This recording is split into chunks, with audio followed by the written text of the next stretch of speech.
শিরক যতই আপনি চেষ্টা করবেন বাইর হবে না, কুফর যতই চেষ্টা করবেন বাইর হবে না, বেদাত যতই চেষ্টা করবেন বাইর হবে না। তবে বেরকরণের ভিন্ন একটা পদ্ধতি আছে, যে পদ্ধতিটাকে বলা হয় তাসাউফ। রাজা যদি ইমামে রব্বানি কুতবুল ইরশাদ রশিদ আহমদ গাঙ্গুহি রহমতুল্লাহ আলাইহির কাছে আসতো, কিংবা আপনার হুজ্জাতুল ইসলাম কাসেম নানতুবির কাছে আসতো, কিংবা সৈয়দুত তায়েফা হাজি এমদাদুল্লাহ ফারুকি মুহাজিরে মক্কির কাছে আসতো, আয়সা যদি কইতো হুজুর কালাবিল এটা বের করে দেন, ওনারা ঠিকই বের করে দিতে পারে। ওই যে ওনারা বের করেন যেই পদ্ধতিতে, কালাবিলাই তো কোনো ব্যাপার না, কুফরকে বের করা হয়, শিরককে বের করা হয়, বেদাতকে বের করা হয়, নেফাককে বের করা হয়, ফিস্ক বের করা হয়, কবিরা গুনাহ বের করা হয়, সগীরা গুনাহ বের করা হয়, সব কিছু বের করে কলবের মধ্যে কে কে কে কে আল্লাহ আল্লাহ। প্র্যাকটিস তো এদের কাছে, পদ্ধতি এদের কাছে, এটার নাম হইল তাসাউফ।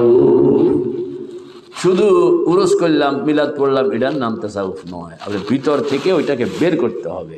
কেমনে বের করতে হয় এটা আজকে বলবো না, এটা বলানোর জন্য ডেমরা খানকা আছে, সেখানে আমি থাকি, আসি মাঝে মাঝে। আপনাদের দাওয়াত, খালি আমার কি বলছে হুজুর কালাবিল এটা বাইর করানো লাগবে, আপনি একটু বাইর করে দিন, এরপরে আমি আপনার পিছনে মেহনত করবো, ইনশাল্লাহ কালো বিলাই থাকবে না, এবং সেখানের মধ্যে শিরক বের হইয়া আল্লাহ পাকের নূর আসতে হবে ইনশাআল্লাহ। এটার নাম হলো তাসাউফ, এটার নাম হলো কি তাসাউফ।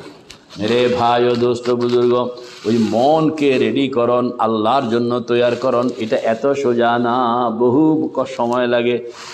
হযরত ওমর ফারুক রাদিয়াল্লাহু তাআলা আনহু বলেন 12 বছর লাগছে। কয় বছর? কে কে বলছে? ওমর ফারুক। কয় বছর লাগছে? কয় বছর? ওমর ফারুকের মতন লোকের জন্য যদি 12 বছর লাগে, আমাদের কয় বছর? আল্লাহ, মেহনত করতে হবে। কে কে তৈয়ার আছি ইনশাআল্লাহ?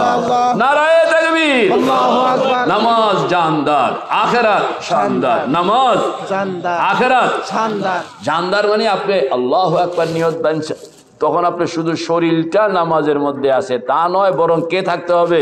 মন। কে থাকতে হবে? মন। কে থাকতে হবে? হিসাব কিতাব করে 2 রাকাত আমি পাই নাই, আপনিও পান নাই হয়তো বা, যে সারা লাইফে আহা বড় শরম লাগবো, কিয়ামতের দিন আল্লাহ পাক যদি তোরে 60 বছর হায়াত দিলাম, এই 60 বছরে 2 রাকাত পারবি না, পারলি না। আল্লাহর হাবিব বলেন, কেউ যদি 2 রাকাত নামাজ আল্লাহ পাকের এরকম পেশ করতে পারে, তাহলে আল্লাহ পাক দ্বিতীয় কোনো সওয়াল তাকে করবেন না।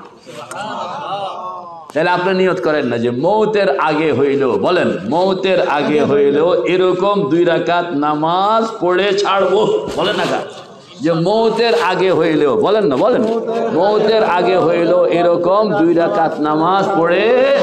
কে কে তৈয়ার? কে কে তৈয়ার? বলেন না, মুখে মুখে বলেন, মৌতের আগে হইলেও এরকম 2 রাকাত জিন্দা নামাজ পড়ে ছাড়বো ইনশাআল্লাহ।